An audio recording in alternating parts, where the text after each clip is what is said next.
الحمدللہ رب العالمین والصلاة والسلام علی سید الانبیاء والمرسلین اما بعد فاعوذ باللہ من الشیطان الرجیم بسم اللہ الرحمن الرحیم یا ایہا الذین آمنوا ادخلوا فی السلم کافۃ ولا تتبعوا خطوات الشیطان انہ لکم عدو مبین وقال اللہ تبارک وتعالی یا ایہا الذین آمنوا آمنوا باللہ ورسولہ صدق اللہ العظیم اللہم صلی علی محمد وعلی آل محمد وبارک وسلم رب اشرح لی صدری ویسر لی امری واحلل عقدۃ من لسانی یفقہوا قولی واجعل لی وزیرا من اہلی آمین یا رب العالمین۔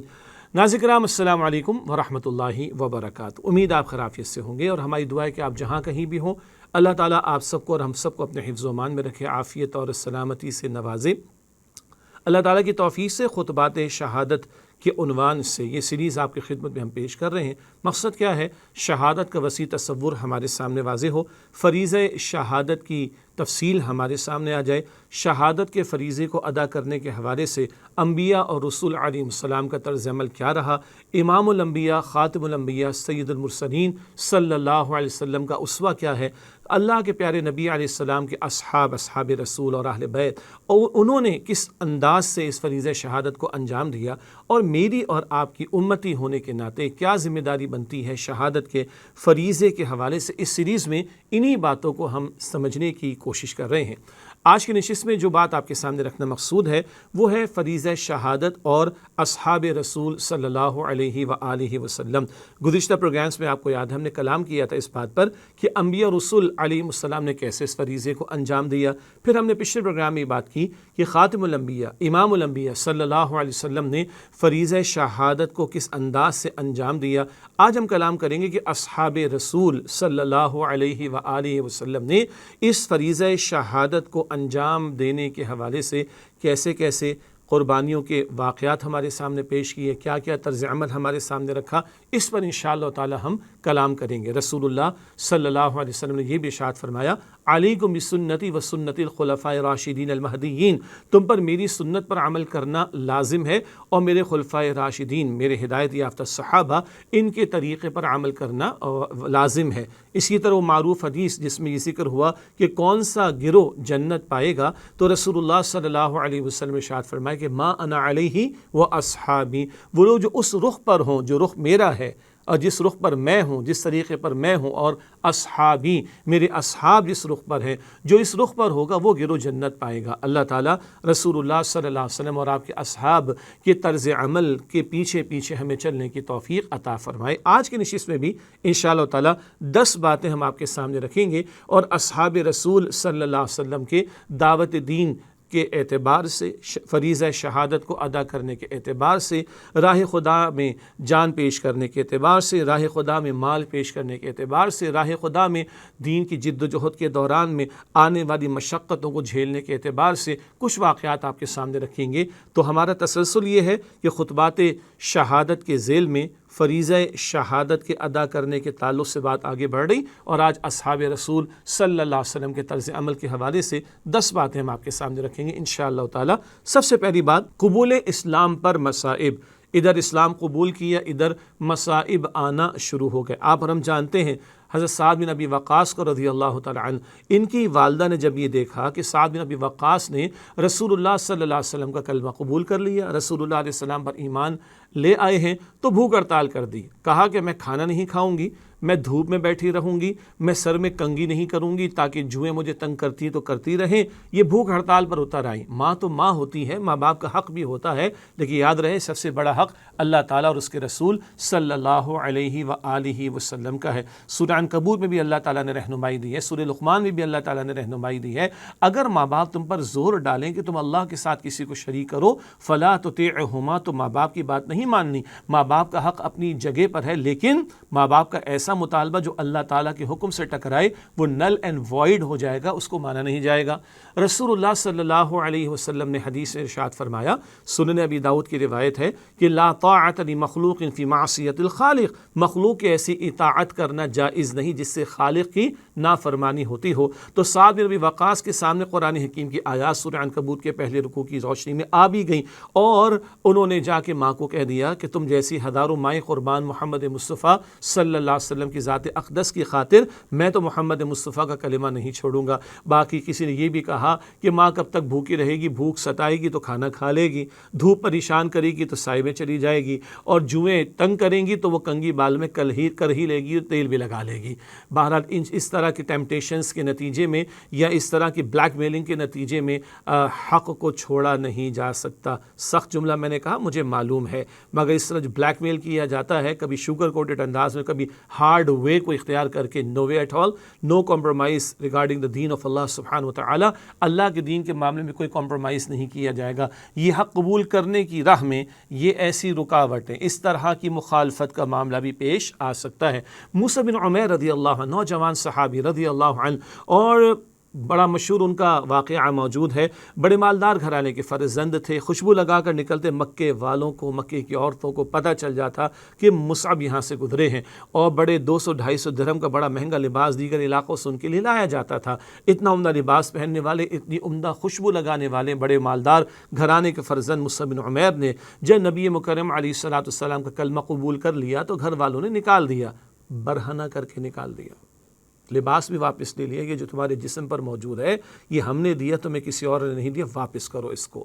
بعد میں یہ موسیٰ بن عمیر ہے، یہ قاری قرآن المقری قرار پائے، آگے ذکر آئے گا، اور ان کی دعوت قرآنی کے نتیجے میں 1 سال میں یثرب جو بعد مدینہ منورہ بنا، وہاں سے 75 افراد آ کر مکہ مکرمہ میں رسول اکرم صلی اللہ علیہ وسلم کے ہاتھ پر اسلام قبول کرتے ہیں۔ بہرحال بات آگے ہم بڑھاتے ہیں، ورنہ واقعات تو اور بھی بہت سارے قبول اسلام پر آنے والے مصائب کے تعلق سے پیش کیے جا سکتے ہیں۔ دوسرا نقطہ جو آپ کے سامنے رکھیں گے وہ ہے ہولناک جسمانی ایذاؤں پر صبر کا معاملہ۔ ہولناک جسمانی ایذاؤں پر صبر کا معاملہ، آپ اور میں جانتے ہیں سیدنا بلال کا واقعہ رضی اللہ تعالی عنہ، جب رسول اکرم علیہ السلام کی دعوت توحید انہوں نے قبول کر لی، پس منظر میں کئی واقعات ہیں۔ ایک واقعہ مفسرین نے اور سیرت نگاروں نے اصلاً تو بیان کیا، وہ یہ کہ کبھی بلال چکی پیس رہے تھے، غلام تھے نا، چکی پیس رہے تھے، امام الانبیاء خاتم الانبیاء صلی اللہ علیہ وسلم ان کے پاس آ کر بیٹھے ہیں، اور آپ نے فرمایا کہ بلال تم آرام کر لو، میں تمہاری چکی پیس دیتا ہوں۔ اس دن تو اللہ کے رسول نے دل جیت لیا نا بلال کا۔ بلال نے دیکھا رضی اللہ عنہ یہاں غلام کی تو کوئی ویلیو نہیں ہے، کوئی ورتھ نہیں، کوئی اہمیت نہیں ہے، غلاموں کو تو جانوروں کی طرح ٹریٹ کیا جاتا ہے، یہ کیسے ہیں محمد، کتنے پیارے ہیں محمد صلی اللہ علیہ وآلہ وسلم کہ یہ مجھے آرام کا موقع دے رہے کہ بلال تم آرام کر لو، میں چکی پیس دیتا ہوں۔ تو کیوں نہ بلال نے کلمہ قبول کرنا تھا محمد مصطفیٰ کا صلی اللہ علیہ وسلم، کیوں نہ بلال نے جان دینا گوارا کرنا تھا اس کلمے کی خاطر۔ چنانچہ آپ اور ہم جانتے ہیں کہ سیدنا بلال رضی اللہ تعالیٰ عنہ کا آقا ظلم و ستم کرتا تھا، اور بڑے آرام سے واقعے میں بیان کر دوں گا، آپ بھی سن لیں گے۔ صحرا کو ذہن میں رکھیے، مکے کی تپتی ریت کو ذہن میں رکھیے، سنگلاخ پہاڑوں کو اور وہاں کی گرمی کو ذہن میں رکھیے، اور تپتی ریت پر لٹایا جاتا تھا، سورج سر پر ہوتا تھا، اور بلال رضی اللہ تعالیٰ عنہ کے سینے پر بھاری پتھر رکھا جاتا تھا اور کہا جاتا کفر کرو معاذ اللہ، چھوڑ دو محمد صلی اللہ علیہ وآلہ وسلم کے کلمے کو۔ اور بلال کہتے احد احد، ایک اکیلا تنہا اللہ سبحانہ وتعالیٰ، یہ بھی شہادت ہے نا، یہ بھی گواہی ہے نا، تم لاکھ میری جان کے درپے ہو جاؤ، میں ایک اللہ کو مانتا ہوں، یہ اس سے بڑی گواہی کیا ہوگی؟ خون کی الٹیاں منہ سے نکل رہی ہیں اور وامٹنگ ہو رہی ہے، مگر بلال کہتے ہیں احد احد، ایک اکیلا تنہا اللہ سبحانہ و تعالی۔ یہ ہے ہولناک جسمانی ایذاؤں پر صبر کا معاملہ۔ بہت سی کنیزیں، زنیرہ اور اس طرح کی اور کنیزوں کے نام ہمیں ملتے ہیں سیرت کی کتابوں میں، ان کو اسلام کے قبول کرنے پر ظلم و ستم کا نشانہ بنایا جاتا، زنجیروں سے باندھا جاتا تھا، کوڑے ان پر برسائے جاتے تھے، اور کبھی جانوروں کے کھال میں لپیٹ کر ان کو جو ہے وہ حبس کی کیفیت میں سزا دی جاتی تھی، اور مارنے والے مارتے مارتے تھک جاتے تھے اور کہتے تھے کسی نرمی یا مروت کی وجہ سے تمہیں نہیں چھوڑا، مار مار کے تھک گئے اس لیے تمہیں چھوڑا ہے۔ اللہ اکبر کبیرہ، ان کنیزوں نے قوت ایمانی کے نتیجے میں اللہ اکبر شہادت پیش کی ہے کہ لاکھ تم ہماری جان کے در پہ ہو جاؤ، یہ کلمہ ہم نہیں چھوڑ سکتے۔ غلاموں پر زندگی اجیرن کی گئی، کنیزوں پر زندگی اجیرن کی گئی، نوجوانوں پر زندگی اجیرن کی گئی، مگر ان ساری ہولناک جسمانی ایذاؤں اور سزاؤں کو استقامت کے ساتھ انہوں نے جھیلا و برداشت کیا ہے۔ یہ اصحاب رسول صلی اللہ علیہ وسلم کے ایمان افروز واقعات ہیں، جن کے نتیجے میں ہمیں اور آپ کو ایمانی حرارت تو ملتی ہے نا، اور ایک شہادت کا جذبہ، راہ خدا میں سب کچھ پیش کرنے اور لٹانے کا جذبہ، فریضہ شہادت کو ادا کرتے کرتے جان تک کا نذرانہ پیش کرنے کا جذبہ یقیناً ہمارے دلوں میں ان واقعات کو بیان کرنے کے نتیجے میں اور سننے کے نتیجے میں پیدا ہوتا ہے اور پیدا ہونا چاہیے۔ اللہم ارزقنا شہادۃ فی سبیلک، اے اللہ اپنی راہ میں شہادت کا رتبہ ہم سب کو عطا فرما۔ تیسری بات آپ کے سامنے رکھوں گا اور وہ ہے ہجرت حبشہ اور مدینہ کی صعوبتیں۔ آپ اور ہم جانتے ہیں کہ 5 نبوی آغاز وحی کا 5واں سال یہ ہجرت حبشہ کا ٹائم ہے، یعنی مائیگریشن ٹو ایبیسینیا، جہاں کے مشہور بادشاہ کون؟ نجاشی، نیگس جنہیں انگلش میں کہا جاتا ہے۔ یاد آیا یہ گھر بار کو چھوڑنا پڑا ہے نا، یہ گھر بار کو چھوڑ کر جانے والے بعد میں 82 کے قریب کم و بیش افراد بھی تشریف لے گئے اللہ کے رسول علیہ السلام کی اجازت سے۔ جب مکہ مکرمہ میں دعوت قرآنی پیش کی جا رہی تھی اور لوگ حق قبول کر رہے تھے، کسی کو گھر سے نکالا جا رہا ہے، کسی کو زنجیروں سے باندھا جا رہا ہے، کسی کے گھر میں بھوک ہڑتال کا جو ہے وہ ایک معاملہ کیا جا رہا ہے روکنے کے لیے حق قبول کرنے سے، وجہ بہت ساری وجوہات اس میں سامنے رہیں اور بہت سارے معاملات اس میں سامنے رہیں، بہت سارے واقعات اس میں سامنے رہیں۔ نتیجہ کیا نکلا؟ رسول اللہ صلی اللہ علیہ وسلم کی اجازت سے صحابہ کرام کی ایک جماعت نے حبشہ کی طرف ہجرت کی۔ وہ اپنی جگہ بڑا مشہور واقعہ، جعفر طیار رضی اللہ تعالی عنہ، انہوں نے سورہ مریم کی آیات، حضرت جعفر طیار رضی اللہ تعالیٰ نے سورہ مریم کی آیات تلاوت کی نجاشی رحمۃ اللہ علیہ کے سامنے، تو ان کی آنکھوں سے بھی آنسو جاری ہو گئے اور وہ حق قبول کر گئے، بعد میں اسلام بھی انہوں نے قبول کیا۔ اس وقت یہ ہمارا موضوع نہیں، لیکن ہجرت حبشہ کا معاملہ پیش آیا، اپنے گھر کو، وطن کو چھوڑنا پڑا ہے اللہ کے دین کی خاطر۔ اسی طرح ہجرت مدینہ کا معاملہ میں اور آپ جانتے ہیں، اس ہجرت مدینہ کے دوران میں بڑے عظیم شان ایمان افروز واقعات ہمارے سامنے آتے ہیں۔ حضرت صہیب رومی رضی اللہ عنہ، نام سے ظاہر ہے روم سے تشریف لائے تھے، یہاں پر انہوں نے کچھ کمائی بھی کی ہوگی۔ جب تشریف لے جانے لگے ہجرت کے لیے تو مشرکین کے سرداروں نے روک دیا، کہا چھوڑو یہ دولت یہاں پر، چھوڑو اس مال کو، تمہارے پاس کچھ نہیں تھا جب تم یہاں پر آئے تھے، اب تم اگر جانا چاہتے ہو تو سب کچھ چھوڑ کر جانا پڑے گا۔ سارا مال چھوڑ دیا، سارا کچھ چھوڑ کر نکل پڑے تنہا اللہ کی راہ میں، اور بعد میں رسول اللہ صلی اللہ علیہ وسلم نے ان کو مبارکباد دی کہ تم نے بہت نفع کا سودا کیا۔ اور سورہ البقرہ میں آیت آتی ہے، آیت نمبر 209، وَمِنَ النَّاسِ مَن يَشْرِي نَفْسَهُ ابْتِغَاءَ مَرْضَاتِ اللَّهِ، اور لوگوں میں سے وہ بھی جو اللہ کی رضا کے حصول کی خاطر اپنی جان تک کا نذرانہ پیش کر دیتا ہے۔ یہ بھی شہادت ہے، یہ بھی گواہی ہے کہ تم لاکھ مجھے روکنا چاہو، میرا مال مجھ سے لینا چاہو، میری جائیداد مجھ سے لینا چاہو، میرے پاس جو وسائل مجھ سے لینا چاہو، چھوڑ دیتا ہوں میں۔ ان وسائل کی کوئی حیثیت نہیں ہے اللہ کے کلمے کے سامنے، اللہ کے دین کی بات کے سامنے، اللہ کے دین کی گواہی کے سامنے۔ ناظرین کرام نوٹ کیجئے، یہ بھی گواہی ہے کہ جا رہے ہیں ہجرت کرنے کے لیے مدینہ شریف کی طرف، یہ سب کچھ حوالے کر دیا اور رسول اللہ صلی اللہ علیہ وسلم نے انہیں مبارکباد دی، بشارت دی کہ صہیب نے بڑے نفع کا سودا کیا ہے۔ یہ نقطے جو ہمارے سامنے آتے ہیں رسول اللہ علیہ السلام کے اصحاب کے طرز عمل سے۔ آگے چلتے ہیں، اگلی بات ہے دعوت دین کے سفیر۔ اللہ کے نبی صلی اللہ علیہ وسلم مکہ مکرمہ میں تھے اور یثرب سے کچھ لوگ آئے ہیں۔ یثرب ابھی پرانا نام ہے یہ مدینہ شریف کا، اور آگے رسول اللہ علیہ السلام سے درخواست کرتے ہیں کہ قرآن پڑھانے والا ہمیں دیجیے۔ تو وہی مصعب بن عمیر جنہیں تقریباً برہنہ کر کے گھر سے نکال دیا گیا، جن کے جوڑے بڑے قیمتی ہوا کرتے تھے، جن کی خوشبو بہت عمدہ ہوا کرتی تھی، انہی مصعب بن عمیر کو نبی صلی اللہ علیہ وسلم نے مقرر فرمایا اور جا کر یثرب میں انہوں نے قرآن پاک کی دعوت دینا شروع کی۔ 1 برس کی محنت، یہ مشہور ہو گیا المقری، قرآن پڑھنے والے، المقری کے عنوان سے، ٹائٹل سے مشہور ہو گئے، اور 1 برس کی دعوت قرآنی کے نتیجے میں 75 افراد انہوں نے تیار کیے اور اگلے برس نبی مکرم علیہ السلام کے سامنے لا کر مکہ مکرمہ میں پیش کر دیا حج کے موقع پر، اور انہوں نے بیعت کی ہے نبی صلی اللہ علیہ وسلم کے ہاتھ پر اور ایمان لائے اور ایمان قبول کیا حضور کے ہاتھ پر صلی اللہ علیہ وآلہ وسلم۔ مکہ مکرمہ میں رہتے ہوئے بھی دعوت دین کے سفیر حضور نے مقرر کیے، اور جب مدینہ طیبہ حضور تشریف لائے، بعد کے دور کی بات ہے، بہت سے علاقوں میں آپ نے صلح حدیبیہ کے بعد 6 ہجری کا دور ہے، صلح حدیبیہ پیکٹ جسے کہا جاتا ہے، سن 6 ہجری کی بات ہو رہی ہے۔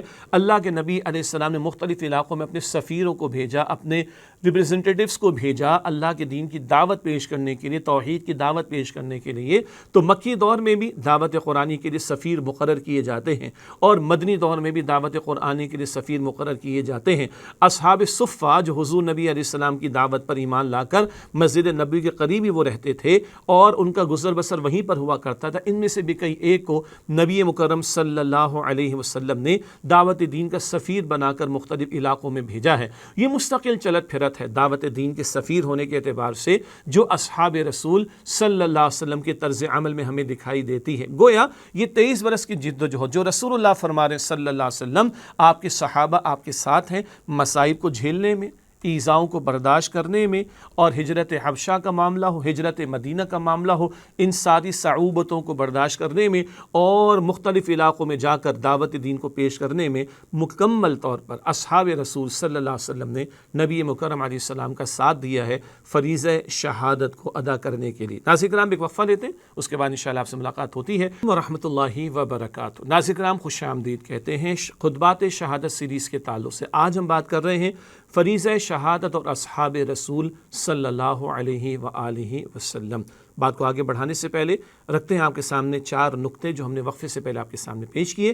اصحاب رسول صلی اللہ علیہ وسلم کے فریضہ شہادت کو ادا کرنے کے حوالے سے 4 باتیں وقفے سے پہلے ہم نے آپ کے سامنے رکھی۔ سب سے پہلی بات قبول اسلام پر مصائب کا معاملہ، اسلام قبول کرنے پر جو مشقتیں جھیلنا پڑتی تھیں اس پر جو صبر استقامت کا انہوں نے مظاہرہ کیا، اس کا ذکر ہم نے آپ کے سامنے رکھا۔ نمبر 2 ہولناک جسمانی ایذاؤں پر صبر، حضرت بلال پر جو کچھ بیتا ہے، اللہ اکبر، حضرت عمار بن یاسر پر جو کچھ بیتا ہے رضی اللہ تعالی عنہما، اس سب پر ہم نے مختصر بات آپ کے سامنے رکھی۔ نمبر 3 ہجرت حبشہ اور مدینہ کی صعوبتیں، گھر بار کو چھوڑنا، وطن کو چھوڑنا آسان بات نہیں ہے، اپنوں کو چھوڑ کے نکل جانا آسان بات نہیں، مگر یہ بھی گواہی تھی کہ اللہ کا کلمہ، اللہ کا دین، اللہ کے دین کے تقاضے بڑے ہیں۔ گھر چھوٹا ہے، مال چھوٹا ہے، علاقہ چھوٹا ہے، وطن چھوٹا ہے، قوم چھوٹی ہے، رشتے چھوٹی ہیں، چھوٹے رہیں گے اور اللہ کا دین جو ہے وہ اوپر رہے گا۔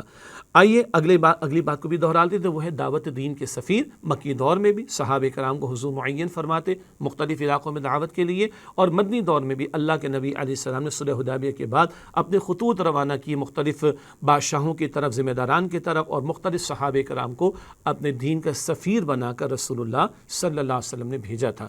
اب بات کو آگے بڑھاتے ہیں، کل 10 باتیں آج آپ کے سامنے مزید رکھنی تھی، یعنی ٹوٹل 10 باتیں۔ 5ویں بات کی طرف چلتے ہیں اور وہ ہے راہ خدا میں مالی انفاق کا معاملہ۔ قرآن حکیم بار بار ہم سے تقاضا کرتا ہے وَجَاهِدُوا بِأَمْوَالِكُمْ وَأَنفُسِكُمْ، اپنے مالوں سے بھی جہاد کرو اور اپنی جانوں سے بھی جہاد کرو۔ تو فریضہ شہادت جب ادا کرنا ہے تو جان بھی لگے گی، وقت بھی لگے گا، صلاحیت بھی لگے گی، ایکسپرٹیز بھی لگے گی، اور مال کو بھی خرچ کیا جائے گا۔ چنانچہ بار بار اللہ کی راہ میں مال خرچ کرنے کا معاملہ، صدیق اکبر رضی اللہ تعالیٰ عنہ کا اکثر مال غلاموں کو آزاد کرنے میں خرچ ہوا، اور یہی غلام جو آزاد ہوتے ہیں اور اسلام قبول کرتے ہیں اور استقامت کا مظاہرہ کر کے فریضہ شہادت کو ادا کرنے میں لگ جاتے ہیں۔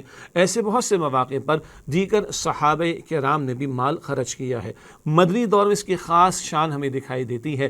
غزوات کا مرحلہ آتا ہے، کبھی اس سے پہلے مسجد نبوی کی تعمیر کا مرحلہ آتا ہے، کبھی مسلمانوں کے لیے پانی کے بندوبست کرنے کی بات آتی ہے، کبھی بدر کی تیاری کے بعد احد کے میدان کے سجنے کا معاملہ آتا ہے، کبھی غزوہ تبوک کی تیاری کے لیے انفاق کا تقاضا کیا جاتا ہے۔ تو ڈھیروں مال ہے جو اصحاب رسول صلی اللہ علیہ وسلم اللہ کی راہ میں پیش کرتے ہیں۔ آپ کو ہمیں یاد ہوگا آدھے گھر کا مال کون لے کر آیا؟ سیدنا عمر فاروق رضی اللہ تعالیٰ عنہ، کس ارادے کے ساتھ؟ آج میں پیچھے چھوڑ دوں گا صدیق اکبر کو رضی اللہ عنہ۔ ایک کمپٹیشن وہاں لگا ہوا تھا، ہیلدی کمپٹیشن تھا۔ ہمارے بھی کمپٹیشن ہوتے ہیں، ہمارے بھی دوڑ لگتی ہے کہاں؟ مال زیادہ سے زیادہ بنانے میں اور خوب دنیا کمانے میں۔ الہاکم التکاثر حتی زرتم المقابر، کثرت کی اس خواہش نے تمہیں ہلاک کر ڈالا، غفلت میں مبتلا کر ڈالا۔ حتی زرتم المقابر، یہاں تک کہ تم نے قبریں جا دیکھی، تم غافل ہو گئے اس مال کے چکر میں، 2 کے 4 نہیں، 2 کے 10 کرنے کے چکر میں، 10 کے 1000 کرنے کے چکر میں، خوب مال ہی کی کثرت میں آگے سے آگے بڑھتے گئے۔ حتی زرتم المقابر، یہاں تک کہ تم نے قبریں جا دیکھی۔ تو کمپٹیشن تو ہمارے بھی ہے، اسٹیٹس کے لیے، پوزیشن کے لیے، سے ہو جائے، فیم ہو جائے، نہ جانے کیا کچھ۔ کمپٹیشن صحابہ کرام میں بھی تھا، مگر وہ کمپٹیشن کدھر تھا؟ وہ کہاں تھا؟ کبھی قرآن کہتا ہے سارعوا الی مغفرۃ من ربکم، اپنے رب کی مغفرت کے حصول کے لیے تیزی دکھاؤ۔ سابقوا الی مغفرۃ من ربکم وجنہ، اپنے رب کی مغفرت کے حصول کے لیے، جنت کے حصول کے لیے مسابقت کرو، کمپٹیشن کر ایک دوسرے سے آگے بڑھو۔ سچی سی بات ہے، ادھر کتنا ہی بنا لیں، حاصل کیا ہے؟ At the end of the day جائے گا جب جہاں سے کچھ بھی نہ ساتھ ہوگا، 2 گز کفن کا کپڑا تیرا لباس ہوگا۔ تو ادھر حلال کمائیں جائز میں خرچ کریں، ٹھیک ہے، مگر 2 فٹ نیچے قبر میں گئے، ساتھ کچھ جانے والا نہیں، جو رہ جائے گا وہ پیچھے وراثت میں تقسیم ہو جائے گا۔ ہاں جو راہ خدا میں لگے گا، اس کے کلمے کی سربلندی کے لیے لگے گا، اس کے دین کی گواہی دینے کے لیے لگے گا، فریضہ شہادت کو ادا کرنے کے لیے لگے گا، وہ bank of Allah in limited میں جمع ہو جائے گا۔ یہ بڑا پیارا کیپشن ہے، سارے بینکس دنیا کے لمیٹڈ ہیں، but the bank of Allah in limited میں جمع ہو جائے گا، جس کا ریٹرن کتنا ہے قرآن پاک ہمیں بتاتا ہے۔ سورۃ البقرہ آیت نمبر 269 میں، ایک دانہ اللہ کی راہ میں دو تو 7 بالیں اس سے اگ آئیں، ہر بال میں 100 دانے ہوں، یہ 700 گنا ہو گیا، 700 ٹائمز ہو گیا، اور قرآن کہتا ہے دس از ناٹ دا لمٹ واللہ یضاعف لمن یشاء، اللہ جس کے لیے چاہے گا 700 گنا سے اور زیادہ بڑھا دے گا، اللہ کے خزانوں میں کوئی کمی نہیں۔ تو صحابہ کرام میں بھی کمپٹیشن تھا، کیا کمپٹیشن لگا ہوا ہے؟ سیدنا عمر رضی اللہ تعالیٰ عنہ فرماتے ہیں کہ میں اس ارادے سے گھر سے نکلا کہ آج میں ابو بکر صدیق رضی اللہ تعالیٰ عنہ کو پیچھے چھوڑ دوں گا، آدھے گھر کا مال لے کر آئے۔ غزوہ تبوک کے موقع پر جب عام اعلان اللہ کے رسول علیہ السلام نے انفاق کا فرما دیا، ادھر پتہ چلا کہ حضرت ابو بکر صدیق وہ صدیق اکبر ہی ہیں، وہ آگے ہی ہیں، وہ پورے گھر کا مال لے کر آ گئے۔ اللہ اکبر کبیرہ، پورے گھر کا مال لا کر پیش کر دیا۔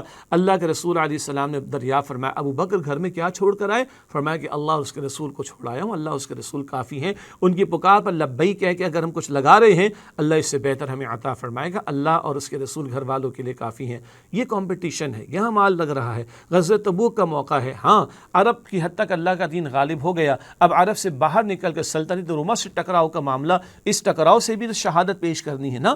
اللہ کا یہ دین فقط عرب کے لیے تو نہیں آیا، یہ سارے عالم کے لیے آیا، تو یہ پیش قدمی، یہ قرآن حکیم کے احکام کا نفاذ جو مکہ مکرمہ میں ہو گیا، سعودی عرب میں ہو گیا، بلکہ عرب کی سرزمین کہنے، سعودیہ تو بعد میں قرار پائے گا، وہ ساری عرب کی زمین پر قائم ہو گیا، تو عرب سے باہر نکل کر اللہ کے دین کے کلمے کی گواہی دینے کے لیے اللہ کے رسول غزوہ تبوک کا فیصلہ فرمایا۔ سن 9 ہجری کی یہ بات ہو رہی ہے، آدھے گھر کا مال بھی آتا ہے، پورے گھر کا مال بھی آتا ہے، سینکڑوں اونٹوں لدا مال بھی آتا ہے، کس کی طرف سے؟ حضرت عثمان غنی رضی اللہ تعالیٰ عنہ کی طرف سے۔ اور پھر اللہ کے رسول اتنے خوش ہوتے ہیں حضرت عثمان رضی اللہ تعالیٰ عنہ کے سب کچھ پیش کرنے پر اور انفاق کرنے پر، کیا فرماتے ہیں کہ آج کے بعد عثمان جو کرے وہ سب معاف ہے اسے، یہ عظمت ہے سیدنا عثمان کی رضی اللہ عنہ۔ حضرت عبد الرحمن بن عوف نے بھی ڈھیروں مال خرچ کیا ہے، اور یہ ڈھیر کا ڈھیر مسجد نبوی میں جمع ہے۔ ہاں ہر ایک نے اپنی وسعت کے مطابق خرچ کیا، اجر بھی اس کو اللہ تعالیٰ عطا فرمائے گا۔ ایک صحابی تھے، رات بھر انہوں نے ایک یہودی کے باغ میں مزدوری کی، یہ بڑے مفلس قسم کے آدمی تھے، ظاہری دولت ان کے پاس نہیں تھی، اور کچھ کھجوریں ان کو ملی، گھر میں فاقہ تھا، کچھ کھجوریں گھر میں دی تاکہ فاقے کا ازالہ ہو سکے، اور بقیہ چند کھجوریں لے کر ہاتھ میں اللہ کے رسول علیہ السلام کی خدمت میں پیش کرنے کو آئے۔ جب وہ ڈھیر دیکھا ہے جہاں پورے گھر کا مال ہے، آدھے گھر کا مال ہے، ڈھیروں لدے اونٹوں کا مال ہے، تو بڑی پریشان ہوئے، اس بڑے ڈھیر کے سامنے ان چند کھجوروں کی کیا حیثیت؟ اللہ کے رسول علیہ السلام نے بلایا، سبحان اللہ، اور اللہ کے رسول علیہ السلام نے کھجوریں اپنے مبارک ہاتھ میں لے لیں اور اپنے مبارک ہاتھوں سے ڈھیر کے ٹاپ پر رکھا کہ تمہارا یہ خلوص، تمہاری یہ محنت، تمہاری یہ للہیت، تمہارا یہ ایثار، تمہاری یہ قربانی، تمہاری سیکریفائس اللہ کے اتنی مقبول ہے کہ ڈھیر کے ٹاپ پر اللہ کے رسول علیہ السلام نے اس کو رکھ دیا۔ کہنے کا مطلب یہ ہے کہ جان بھی لگائی ہے اور مال بھی صحابہ کرام نے لگایا، ڈھیروں بھی لگایا، جتنا اویلیبل تھا وہ سب لگایا، اور اللہ کے پیارے رسول علیہ السلام کے ذریعے بشارتیں بھی صحابہ کرام نے لی۔ مال ہمارے پاس بھی ہے، میرے پاس بھی، آپ کے پاس بھی ہے، اور جائیدادیں بھی ہوں گی، ایکسپرٹیز بھی ہوگی، وقت بھی ہے۔ اس کا بیسٹ یوٹیلائزیشن تو وہی ہے جو صحابہ کرام نے کیا رضی اللہ تعالیٰ عنہم اجمعین۔ تبھی اللہ ان کو کیا سرٹیفائی کرتا ہے؟ رضی اللہ عنہم ورضوا عنہ، اللہ تعالیٰ ان سے راضی ہو گیا اور وہ اللہ تعالیٰ سے راضی ہو گئے۔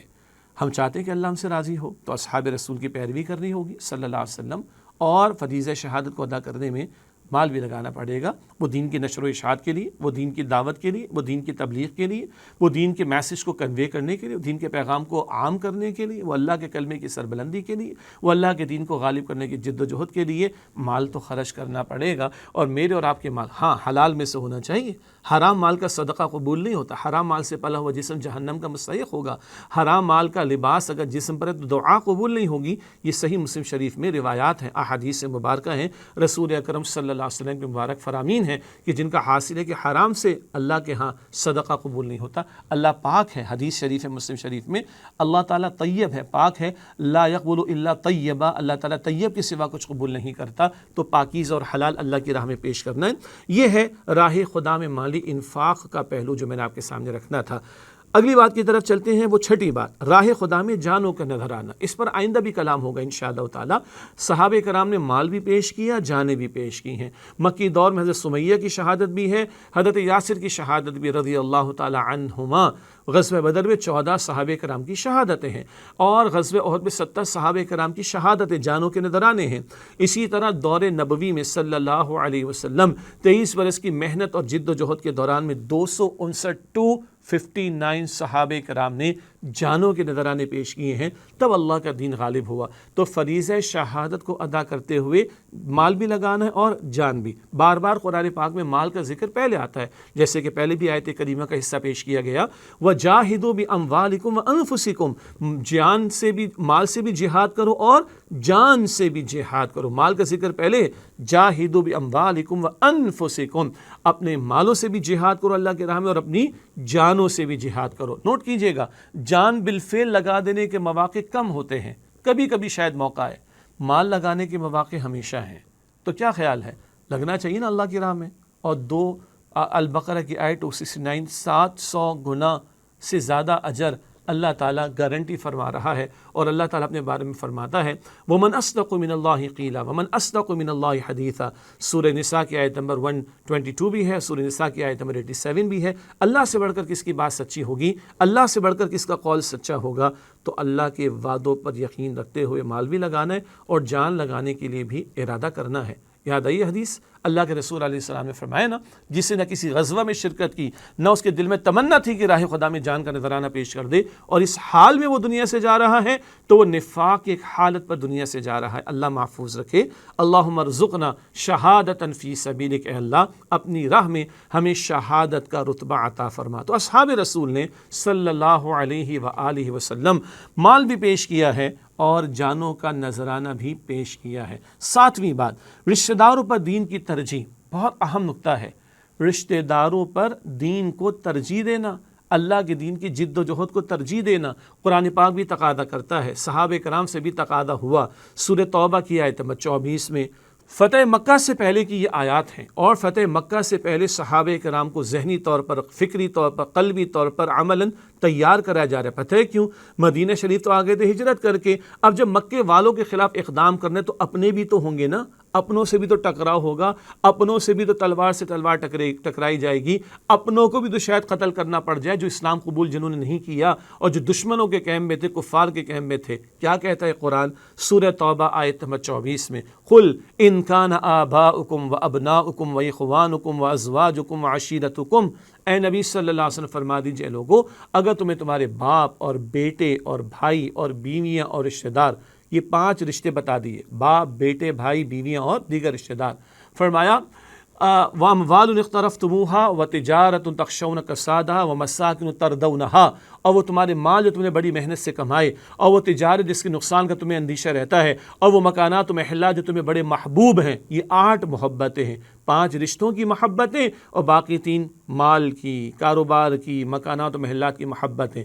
ترازو کی 2 پلڑے ہوتے ہیں نا ترازو میں، ایک پلڑے میں 8 محبتیں رکھے۔ بقول ہمارے استاد ڈاکٹر اسرار صاحب رحمۃ اللہ علیہ کے، اپنے باطن میں ایک ترازو نصب کریں، ایک پلڑے میں یہ 8 محبتیں، باپ، بیٹے، بھائی، بیویاں، رشتہ دار، مال، تجارت اور مکانات و محلات، 8 محبتیں ایک پلڑے میں، اور دوسرے پلڑے میں 3 محبتیں، احب الیکم من اللہ ورسولہ وجہاد فی سبیلہ۔ اگر یہ 8 محبتیں، ان میں سے کوئی محبت تمہیں زیادہ محبوب تر ہے اللہ کی محبت سے، اور اللہ کے رسول علیہ السلام کی محبت سے، اور اللہ تعالیٰ کی راہ میں جہاد کی محبت سے، فتربصوا، تو جاؤ انتظار کرو، حتی یأتی اللہ بامری، یہاں تک کہ اللہ اپنا فیصلہ لے آئے موت یا عذاب کا، واللہ لا یہدی القوم الفاسقین، اور اللہ فاسقین کی قوم کو ہدایت نہیں دیا کرتا۔ اللہ اکبر کبیرہ۔ 8 محبت ایک طرف، 3 ایک طرف، اللہ اور اللہ کے رسول کی محبت اور اللہ کی راہ میں جہاد کی محبت دوسرا پلڑا۔ اللہ کی محبت ماتھے پہ لکھا تھوڑے ہوگا، رسول اللہ علیہ السلام کی محبت ماتھے پہ لکھا تھوڑی ہوگا، کوئی میڈل تھوڑی ہوگا، وہ جہاد کے عمل سے پتہ چلے گا۔ اور جہاد وسیع معنی میں، جہاد میں جنگ بھی ہے، لیکن جہاد میں کوشش، محنت، جد و جہد، اسٹرگل سب کچھ شامل ہے، اور اللہ کے دین کی گواہی کے لیے جہاد ہے، فریضہ شہادت کے لیے جہاد ہے، دعوت و تبلیغ کے لیے جہاد ہے، دین کی ترویج کے لیے جہاد ہے، دین کو پھیلانے کے لیے جہاد ہے، دین کو قائم کرنے کی جد و جہد کے لیے جہاد ہے۔ یہ ہے جہاد کا عمل، یہ مستقل محنت کا عمل جو بتائے گا کہ ہاں اللہ اور اس کے رسول سے واقعتاً دل میں محبت ہے۔ تو صحابہ کرام نے رشتہ داروں پر دین کی ترجیح کو ثابت کیا ہے۔ بدر کا میدان سجا تھا، ایک طرف اصحاب رسول ہیں، سامنے انہی کے رشتہ دار موجود ہیں، سیدنا علی مرتضیٰ رضی اللہ تعالیٰ عنہ ایک طرف موجود ہیں، کزن کفر بن دوسری طرف ہیں، عمر فاروق رضی اللہ تعالیٰ، عمر بن خطاب رضی اللہ عنہ ایک طرف ہے، رشتہ دار دوسری طرف ہے، مصعب بن عمیر ایک طرف ہے، بھائی دوسری طرف، اللہ اکبر کبیرہ۔ تو صحابہ کرام نے تو تلوار تک اٹھائی، اللہ اکبر۔ بعد کے دور کی بات ہے، عبد الرحمن رضی اللہ عنہ صدیق اکبر رضی اللہ تعالیٰ عنہ کے صاحبزادے بعد میں کہتے ہیں ابا جان بدر کا موقع، آپ کئی مرتبہ میری تلوار کی زد میں آئے، میں نے آپ کو چھوڑ دیا کہ آپ میرے ابا ہیں۔ صدیق اکبر رضی اللہ تعالیٰ نے فرمایا کہ بیٹا اگر تو ایک مرتبہ بھی میری تلوار کے سامنے آتا میں تیری گردن کو اڑا دیتا، میں تیری گردن کو اڑا دیتا، میں تیری گردن کو اڑا دیتا۔ یہ ہے شہادت، یہ ہے گواہی۔ بیٹا نیچے، اللہ کا حکم اوپر، بیٹے کی محبت نیچے، اللہ کی محبت اوپر، رشتوں کی محبت نیچے، اللہ کے دین کی محبت اوپر، اور فریضہ شہادت کو ادا کرنا اس ذمہ داری کو اوپر رکھا جائے گا۔ یہ ہے جو صحابہ کرام نے رشتوں پر دین کو ترجیح دے کر ہمیں بتایا اور یوں فریضہ شہادت کو ادا کیا ہے۔ اللہ تعالیٰ ان پر اپنی رحمت نازل فرمائے۔ ناظرین کرام ایک وقفہ لیتے ہیں، اس کے بعد انشاءاللہ پھر آپ سے ملاقات ہوگی اور اگلے چند نکات مزید آپ کے سامنے اصحاب رسول صلی اللہ علیہ وسلم اور فریضہ شہادت کے حوالے سے پیش کریں گے۔ ملاقات ہوتی ہے ایک وقفے کے بعد۔ السلام علیکم ورحمۃ اللہ وبرکاتہ۔ السلام علیکم ورحمۃ اللہ وبرکاتہ۔ ناظرین کرام خوش آمدید کہتے ہیں آپ کو۔ خطبات شہادت سیریز کا سلسلہ جاری۔ آج ہم کلام کر رہے ہیں فریضہ شہادت اور اصحاب رسول صلی اللہ علیہ وآلہ وسلم۔ آج کی نشست میں 10 باتیں آپ کے سامنے رکھنا تھیں، اب تک ہم نے 7 باتیں آپ کے سامنے رکھی، آئیے ان کو دہرا لیتے ہیں۔ نمبر 1، قبول اسلام پر صحابہ کرام نے جو مصائب جھیلے ان کی طرف ہم نے اشارہ کیا۔ نمبر 2، ہولناک جسمانی ایذائیں جو ان پر آئیں ان پر انہوں نے صبر اور استقامت کا مظاہرہ کیا۔ نمبر 3، ہجرت حبشہ اور ہجرت مدینہ کی صعوبتوں کو انہوں نے برداشت کر کے حق کی گواہی ہمارے سامنے پیش کی ہے۔ نمبر 4، دعوت دین کے سفیر بنے ہیں مکہ مکرمہ کی زندگی میں بھی اور مدنی زندگی میں بھی۔ رسول اکرم علیہ السلام کے اصحاب رسول نے یہ ساری گواہی پیش کی دعوت دین کے اعتبار سے۔ نمبر 5، راہ خدا میں مالی انفاق کا معاملہ، غزوہ تبوک کا بھی ہم نے ذکر کیا۔ نمبر 6، راہ خدا میں جانوں کا نذرانہ، مکی دور میں بھی مدنی دور میں بھی شہادتوں کا سلسلہ، جانوں کے نذرانے پیش کرنے کا سلسلہ مستقل ہمیں 259 صحابہ کی جانوں کے نذرانے دکھائی دیتے ہیں۔ اور نمبر 7، جو وقفے سے پہلے آخری بات ہم نے آپ کے سامنے رکھی، رشتہ داروں پر دین کی ترجیح کا معاملہ۔ 8 محبتیں ایک طرف مگر 3 محبتیں دوسری، یہ 3 محبتیں غالب کر کے دکھائیں، اللہ کی محبت، اللہ کے رسول علیہ السلام کی محبت اور اللہ کی راہ میں جہاد کی محبت۔ ان محبتوں کو باپ، بیٹے، بھائی، رشتہ دار، بیویاں، مال، تجارت، گھر بار، ان محبتوں پر غالب کر کے اللہ کے دین کی گواہی پیش کی ہے صحابہ کرام نے رضی اللہ تعالیٰ عنہ مجمعین۔ بات کو آگے بڑھاتے اور 8واں نقطہ آپ کے سامنے رکھتے ہیں، اور وہ ہے دنیا کے مختلف علاقوں میں دعوت دین۔ نبی مکرم علیہ السلام کا وصال ہوا اور خطبہ حجۃ الوداع کے موقع پر کم و بیش 1.25 لاکھ اصحاب رسول موجود تھے صلی اللہ علیہ وآلہ وسلم۔ البتہ مدینہ شریف جب حاضری ہوتی ہے، اللہ ہم سب کو وہاں کے حاضر نصیب فرمائے، اور بقیع کے قبرستان کی طرف ہم جاتے ہیں اور وہاں ہزاروں ہمیں قبور دکھائی دیتی ہیں، اور ایک رائے کے مطابق کم و بیش 10,000 صحابہ کرام، کم و بیش 10,000 صحابہ کرام کی قبور وہاں پر جنت البقیع میں موجود ہیں۔ سوال ہے کہ اگر 1.25 لاکھ صحابہ کرام حجۃ الوداع کے موقع پر موجود تھے تو باقیوں کے قبور کہاں ہیں؟ کچھ کی مکہ مکرمہ میں ہوں گی، کچھ کے کچھ اور قریبی علاقوں میں بھی ہوں گی، لیکن ہم جانتے ہیں کہ صحابہ کرام دنیا کے کونے کونے میں پھیل گئے۔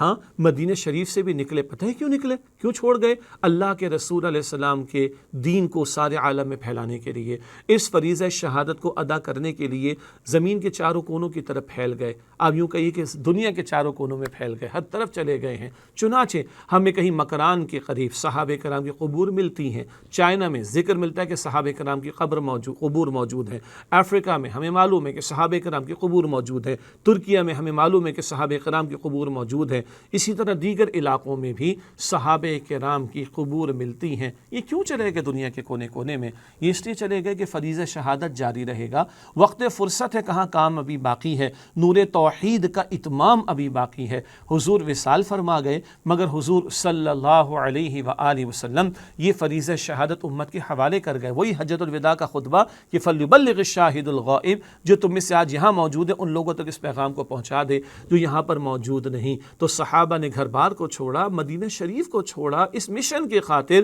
کہ اس فریضہ شہادت کو ادا کرنے میں ساری دنیا میں پھیلنا ہے، اور دنیا کے کونے کونے میں جا کر انہوں نے دعوت دین پیش کی ہے، نمبر 1۔ نمبر 2، صحابہ کرام نے اس سے آگے بڑھ کر مختلف علاقوں کی فتوحات کے لیے بھی جنگیں کی ہیں اور آگے محنتیں کی ہیں تاکہ زمین پر اللہ کا کلمہ سربلند ہو سکے۔ چنانچہ یہی وجہ ہے کہ پھر خلفائے راشدین کے دور میں کم و بیش آدھی دنیا ہمارے پاس تھی، مسلمانوں کے پاس تھی۔ یہیں سے آئیے اگلے نقطے کی طرف چلتے ہیں۔ اگلا نقطہ ہے نواں نقطہ، اور وہ ہے خلافت راشدہ کا عدل اور نفاذ دین۔ خلافت راشدہ کا عدل اور نفاذ دین۔ اللہ کے نبی علیہ السلام نے یہ بھی ہمیں فرمایا ہے، علیکم بسنتی و سنت الخلفاء الراشدین المہدیین، تم پر میری سنت پر عمل کرنا لازم ہے، اور میرے خلفائے راشدین، میرے صحابہ کرام جو ہدایت یافتہ ہیں، ان کی سنت پر عمل کرنا بھی لازم ہے۔ قرآن و سنت کی روشنی میں نبی صلی اللہ علیہ وسلم کا تربیت یافتہ جو پہلا معاشرہ قائم ہوا وہ اصحاب رسول کا ہے۔ صحابہ کرام ہیں، اہل بیت ایک ہی تو ہیں، یہ سب اصحاب رسول ہیں۔ یہ وہ پہلا معاشرہ ہے جو کتاب و سنت کی تعلیم کے نتیجے میں نبی مکرم علیہ السلام نے قائم کیا۔ ہاں، اللہ کے رسول علیہ السلام کے انقلابی مشن کو ہم نے سمجھا تھا گزشتہ نشستوں میں، اور وہ کیا ہے؟ سورہ صف کی آیت نمبر 9 میں، هو الذی ارسل رسولہ بالہدی ودین الحق لیظہرہ علی الدین کلہ، اللہ ہے جس نے اپنے رسول مکرم صلی اللہ علیہ وسلم کو بھیجا الہدا مکمل ہدایت نامہ قرآن حکیم دے کر، والدین الحق دین حق دین اسلام دے کر، لیظہرہ علی الدین کلہ، تاکہ آپ اس دین حق کو کل نظام میں زندگی پر غالب فرما دیں۔ تو اللہ کے رسول کا مشن تھا اللہ کی زمین پر اللہ کے دین کا غلبہ، اور فتح مکہ کے بعد سرزمین عرب پر اللہ کا دین غالب ہوا، اور سن 9 ہجری میں غزوہ تبوک کی روشنی میں اللہ کے رسول علیہ السلام نے اس غلبہ دین اور اس انقلاب کے ایکسپینشن کا گویا کہ آغاز فرما دیا۔ ہاں، بتمام و کمال ایک نظام اپنی پوری بھرپور قوت اور شان و شوکت کے ساتھ اگر ہمیں دیکھنا ہو تو وہ نظام خلفائے راشدین کے دور میں دکھائی دیتا ہے۔ حضرت ابوبکر صدیق رضی اللہ تعالیٰ عنہ کا دور ہے، فتنوں کی سرکوبی کی گئی ہے، نبوت کے جھوٹے دعوے دار جو کھڑے ہوئے ان کا قلع قمع کیا گیا ہے، اور زکوٰۃ کے انکار کرنے والوں کے خلاف قتال کی بھی بات کی گئی ہے۔ سیدنا عمر کا دور آتا ہے رضی اللہ عنہ، فتوحات بھی بڑھتی ہیں، سسٹمز بھی ڈیولپ ہوتے ہیں۔ اولیات عمر کا ہم ذکر پڑھتے ہیں، کن کن باتوں کا آغاز سیدنا عمر کے دور میں ہوا، پھر مزید ایکسپینشن کا معاملہ سیدنا عثمان کے دور میں رضی اللہ تعالیٰ عنہ، اور پھر یہ تسلسل سیدنا علی کے دور میں بھی دکھائی دیتا ہے۔ پھر اس کے بعد ظاہری بات ہے کہ کچھ خوارج کے معاملات اور دیگر انتشار کے پہلو بھی آئے۔ البتہ مجموعی اعتبار سے خلفائے راشدین کا دور اگر ہم دیکھیں تو وہ ایک نمونہ بنتا ہے انسانیت کے لیے۔ گاندھی جی نے لیٹ 30s کی بات ہے، ہندوستان میں اس وقت الیکشن کا دور تھا، اپنے کینڈیڈیٹس کے سامنے بات رکھی کہ میرے سامنے تمہارے لیے پیش کرنے کے لیے سوائے ابوبکر اور عمر کے کوئی مثال موجود نہیں۔ گاندھی جی تو ہندو مت کے ماننے والے، مگر وہ کہنے پر مجبور ہے کہ میرے پاس تمہارے سامنے پیش کرنے کے لیے یا میرے سامنے تمہارے لیے پیش کرنے کے لیے سوائے ابوبکر اور عمر کے کوئی مثال نہیں رضی اللہ تعالیٰ عنہما۔ آج ہم دنیا میں دیکھتے ہیں کچھ سوشل ویلفیئر اسٹیٹس کو، ڈینمارک، سویڈن ایٹسیٹرا، ہم کہتے ہیں اسکینڈینیوین کنٹریز ہیں، یہ ویلفیئر اسٹیٹس ہیں، یہاں پر بڑا فلاحی کام ہوتا ہے، اسٹیٹ کی سطح پر ہوتا ہے، مگر ہم یہ بھول جاتے، اتنے مرعوب ہیں نا، اتنے غلام ابن غلام ہیں ہم یہ بھول گئے کہ وہاں کے نظاموں کو ترتیب دینے والوں کو یہ ماننا پڑتا ہے کہ یس وی آر فالوئنگ دی عمر's لا، ہم سیدنا عمر کے دور کے قوانین کو فالو کر رہے ہیں۔ بڑا مشہور واقعہ، ایک یہودی تھا بھیک مانگتے ہوئے، اس کو دیکھا سیدنا عمر نے رضی اللہ عنہ پوچھا کہ بھئی تم کیوں بھیک مانگتے ہو؟ کہا جب تک میں کما رہا تھا میں آپ کو دے رہا تھا، ریاست کو پے کر رہا تھا جزیہ۔ جزیہ کیا ہے؟ یہ گالی نہیں ہے معاذ اللہ، ایک ٹیکس ہے جو غیر مسلم دیتا اگر اسلامی ریاست کے تحت رہے گا۔ اسلامی ریاست آج تو مسلمانوں کی ریاست ہیں، اسلام قائم تھوڑی کیا ہم نے، معاف کیجیے گا، اسلامی ریاست اگر قائم اور غیر مسلم رہتا ہے وہاں پر وہ جزیہ دے گا، اور اس کے اگینسٹ اسلامی ریاست اس کے عقیدے، اس کی جان، اس کی مال، اس کی اولاد، اس کا گھر، اس کی عبادت گاہ، سنیے، اس کا عقیدہ، اس کی جان، اس کا مال، اس کا گھر، اس کی اولاد، اس کی عبادت گاہ کی حفاظت کرے گی اس کے اگینسٹ میں۔ تو پوچھا تم کیوں بھیک مانگتے ہو؟ کہا کہ جب تک میں کما رہا تھا میں آپ کو دے رہا تھا، میں کمانے کے قابل نہیں ہوں۔ تو جاؤ تم گھر بیٹھو. سیدنا عمر فرماتے رضی اللہ عنہ تم گھر بیٹھو, وی ول ری پے یو, اب ہماری ذمہ داری ریاست تمہاری کفالت کرے گی. آج دنیا مائنارٹیز کی باتیں کرتی ہے, سیدنا عمر بتا کے گئے, ہمیں کر کے گئے ہیں, دکھا کر گئے ہیں. ایک بوڑھی اماں نے کسی مسئلے پر سیدنا عمر کو سر راہ پوچھ لیا, بھائی آپ نے یہ فلاں فلاں قانون کیوں بنایا, قرآن پاک کی آیت تو ایسے ایسے ہے. تو سیدنا عمر نے وہ قانون روک دیا جو بنانا چاہ رہے تھے, اور اللہ کا شکر ادا کیا کہ اللہ تعالیٰ نے ایک بوڑھی اماں کے ذریعے عمر کو دین سکھایا رضی اللہ تعالیٰ عنہ. بتائیے فریڈم آف اسپیچ اس سے بڑھ کر کچھ ہوگی؟ خطبہ دے رہے سیدنا عمر رضی اللہ تعالیٰ عنہ, اللہ اکبر کبیرہ, ایک صحابی کھڑے ہوتے ہیں, عرض کرتے ہیں لا نسمع ولا نطیع, ہم آپ کی سنیں گے نہیں, ہم آپ کی مانیں گے نہیں. بھائی کیوں نہیں سنو گے, کیوں نہیں مانو گے؟ یہ تو نہیں کہا کہ ان کو جیل میں ڈال دو, ان کا سافٹ ویئر اپ ڈیٹ کر دو, ان کے ساتھ ایسا نہ کیوں نہیں سنو گے؟ کہ دیکھیے غنیمت کے مال میں جو کپڑا ڈسٹریبیوٹ ہوا تھا مسلمانوں میں, اس میں تو آپ کا لباس تو نہیں بن سکتا. سیدنا عمر کا جسم وسیع تھا اور بڑا صحت مند معاملہ تھا ان کا. تو ہم تو آج غلام ابن غلام, مرعوب ابن مرعوب ہو گئے. یہ اسکینڈینیوین کنٹریز کے نظاموں کو چلانے والے, بنانے والے ایڈمٹ کر رہے ہیں یس وی آر فالوئنگ دا عمر's لا. تو 12 میں 2-3 مثالیں آپ کے سامنے رکھی, ورنہ سیدنا عمر کے دور میں رضی اللہ تعالیٰ عنہ ایک گڈ گورننس کا کانسیپٹ, ایک ریاستی اداروں کا کانسیپٹ, عدلیہ کی آزادی کا کانسیپٹ, مشاورت کا کانسیپٹ, ڈیموکریسی یعنی مشورے سے معاملات کو طے کرنا, عام آدمی کو بھی ریاست کے امور کے حوالے سے رائے دینے کا اختیار ہونا, اور اگر عام آدمی محسوس کرے کوئی قابل اصلاح پہلو تو اس کو اس کی گنجائش ہونی چاہیے. یہ بہت کچھ ہے جو سیدنا عمر کے دور میں ہمیں دکھائی دیتا ہے. پھر اس میں مزید بہتری ہمیں سیدنا عثمان کے دور میں دکھائی دیتی ہے. پھر اندرونی انتشار کے معاملات, اس پر ہم کلام نہیں کر رہے, مگر ایز اے ہول یہ جو نظام قائم کر کے دنیا کے سامنے پریزنٹ کیا گیا, اس کے اعتبار سے بھی غور کیجئے. ولیم میور نے کہا اگر ایک اور عمر مسلمانوں کو مل جاتا تو ساری دنیا مسلمان ہو جاتی. تو آج بھی خلافت راشدہ سے قائد اعظم نے کہا کہ مغرب کے کیپٹلسٹ سسٹم نے, مغرب کے سرمایہ دارانہ نظام نے انسانوں کو غلام بنا چھوڑا. ہمارا فرض ہے, پاکستان اللہ نے ہمیں دے دیا, ہمارا فرض ہے کہ خلفائے راشدین کو سامنے رکھیں, خلافت راشدہ سے اصول اور رہنمائی لیں, اور عہد حاضر کی اسلامی فلاحی ریاست دنیا کے سامنے پریزنٹ کریں. ناظرین کرام, یہ بھی فریضہ شہادت کو ادا کرنے کا تقاضا ہے. ہم کہتے اسلام بڑا پیارا دین ہے, دنیا کہے گی ہوگا, بتاؤ تم نے نافذ کیا کدھر ہے؟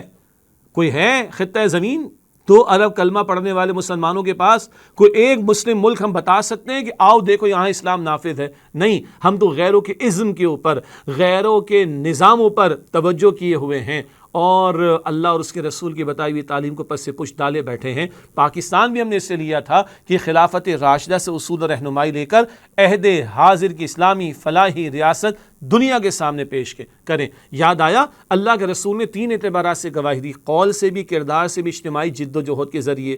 اجتماعی جد و جہد کے ذریعے جو نظام قائم ہوا اس کی شان اور شوکت ہمیں خلفائے راشدین کے دور میں دکھائی دیتی ہے. اور اس کا ایک پس منظر یہ بھی, بلکہ پیش منظر یہ بھی رہے, ایک مثال یہ بھی سامنے رہے کہ حضرت عمر بن عبدالعزیز رحمۃ اللہ علیہ کا دور ہے, اور زکوٰۃ دینے والے موجود ہیں, لینے والے موجود نہیں ہیں, اور اعلان کیا جاتا ہے ریاست کی طرف سے کہ کسی کو زکوٰۃ چاہیے تو آئے وہ لے لے. جب اللہ کا کلمہ سر بلند ہوگا, اللہ کا دین غالب اور نافذ ہوگا, تو اس کی برکات دنیا میں بھی ہمیں میسر آئیں گی. اور اس انداز سے فریضہ شہادت کا ادا کیا جانا, یہ بتمام و کمال ایک شان و شوکت کے انداز میں نظام کی سطح پر وہ خلفائے راشدین کے دور میں ہمیں دکھائی دیتا ہے. یہ ناظرین کرام جو چند باتیں ہم نے آپ کے سامنے رکھی آج فریضہ شہادت اور اصحاب رسول صلی اللہ علیہ وسلم کے عنوان سے. صحابہ کرام نے کس طرح مصائب کو جھیلا, کس طرح جسمانی ایذاؤں کو برداشت کیا, کس طرح ہجرت کی صعوبتوں کو برداشت کیا, کس طرح راہ خدا میں اللہ کے دین کی گواہی کے لیے مال خرچ کیا, کس طرح دین کی گواہی دینے کے لیے جانوں تک کے نذرانے پیش کیے, کس طرح رشتہ داروں کو دین پر ترجیح نہیں دی بلکہ دین کو رشتہ داروں پر ترجیح دی ہے, اور حتیٰ کہ اپنے رشتہ داروں سے ٹکرانے کو بھی تیار ہو گئے اور دنیا کے کونے کونے میں چلے گئے اللہ کے دین کی گواہی دینے کے لیے, اور بتمام و کمال نظام کی سطح پر اللہ کے دین کی گواہی انہوں نے پیش کی. وقت فرصت ہے کہاں, کام ابھی باقی ہے, نور توحید کا اتمام ابھی باقی ہے, اور ذمہ داری ہماری ہے. آج کا سبق 10واں نقطہ ہے. آج کا سبق یہی ہے کہ صحابہ کرام یہ انبیاء علیہ السلام کے بعد سب سے بہترین جماعت, اور جو تربیت یافتہ ہے رسول اکرم صلی اللہ علیہ وسلم کی اور کتاب و سنت کی بنیاد پر پہلا معاشرہ انہی کا قائم ہوا، اور اللہ تعالیٰ نے ان کے ایمان کو ہمارے لیے معیار قرار دیا۔ قرآن پاک کے پہلے پارے میں سورۃ البقرہ میں آخر میں بات آتی ہے فَإِنْ آمَنُوا بِمِثْلِ مَا آمَنْتُمْ بِهِ فَقَدِ اهْتَدَوْا، بس اگر یہ ایمان لے جیسے نبی علیہ السلام کے صحابہ تم ایمان لائے ہو تو یہ ہدایت پائیں گے۔ جن کے ایمان کو اللہ نے ہمارے لیے معیار قرار دیا، انہوں نے فریضہ شہادت کو ادا کرنے کے لیے جانوں کے نذرانے پیش کیے، مال پیش کیا، اللہ کے دین کو ترجیح اول بنایا، سارے عالم میں پھیلے اور دین کو بالفعل قائم کر کے پریزنٹ کیا۔ آج یہ ذمہ داری ہمارے کاندھوں پر ہے، نبی علیہ السلام کی امت ہونے کے ناطے یہ ہمیں کام کرنا ہے، اور انسپریشن لینی ہے، موٹیویشن لینی ہے، ترغیب لینی ہے، تشویق لینی ہے نبی علیہ السلام کے پیارے صحابہ کرام سے، تاکہ کل ہم یہ محنت کریں تو پھر اللہ ہمارے بارے میں بھی کہے رضی اللہ عنہم ورضوا عنہ، اللہ ہم سے راضی ہو گیا، وہ ہم اس سے راضی ہو گئے۔ وہ جو سورہ فجر کے آخر میں آتا ہے یا ایتھا النفس المطمئنہ ارجعی الی ربک راضیۃ مرضیہ، اے اطمینان والے نفس یا روح لوٹ آ اپنے رب کی طرف، وہ تجھ سے راضی تو اس سے راضی۔ تو اللہ صحابہ سے راضی، اور یہ سرٹیفیکیشن اللہ نے اصحاب رسول کو عطا کیا، ہم بھی ان کے نقش قدم کی پیروی کر کے فریضہ شہادت کو انجام دیں گے تو کل اللہ بھی ہم سے راضی ہو جائے گا۔ اللہ مجھے اور آپ کو توفیق دے، ہماری جان، ہمارا مال، ہمارا وقت، ہماری صلاحیت، ہماری ایکسپرٹیز اللہ کے دین کی سربلندی کے لیے لگے اور فریضہ شہادت کو ادا کرنے کے لیے لگے۔ اللہ مجھے، آپ کو، ہم سب کو اس کی توفیق دے، آمین یا رب العالمین۔ وآخر دعوانا ان الحمد للہ رب العالمین، والسلام علیکم ورحمۃ اللہ وبرکاتہ۔